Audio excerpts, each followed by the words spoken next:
Now let's talk about guys that are very widely available that you can plug in and play in the scary playoffs. Yeah, and I would say that at the top of that list for me, 2 players, Anthony Miller and James Washington. Those would be the 2 that I'm the biggest fans of. Arizona is the matchup for James Washington.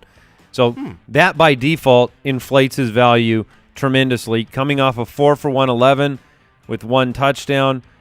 Duck Hodges and James Washington have a connection. He's got the majority of the work when Duck has found somebody to target. So do you like Washington more or do you like Anthony Miller? He's got the Thursday game.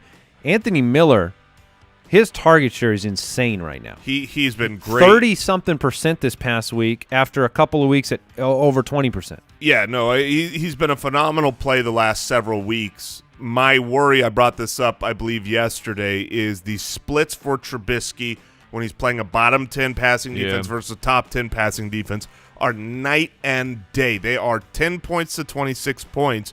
The last couple weeks, Trubisky grossly was my stream of the week, and it worked out because he was facing one of those matchups. Now against Dallas, they are a top 10 passing defense.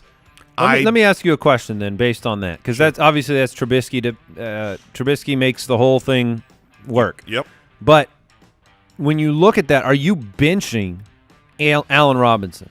I'm not benching Allen Robinson because in those tough matchups, you tend to see him lead the way with targets.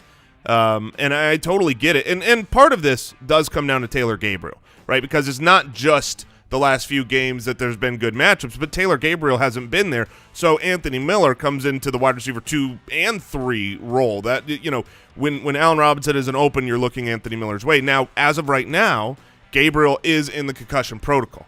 When you're comparing Anthony Miller versus James Washington, Juju Smith-Schuster could come back. I'm not sure how much that matters. I definitely prefer the matchup against Arizona. Oh, hey, wasn't expecting you. Thanks for watching the video. You should check out the long form, the hour. Check it out. Subscribe to the Fantasy Footballers channel.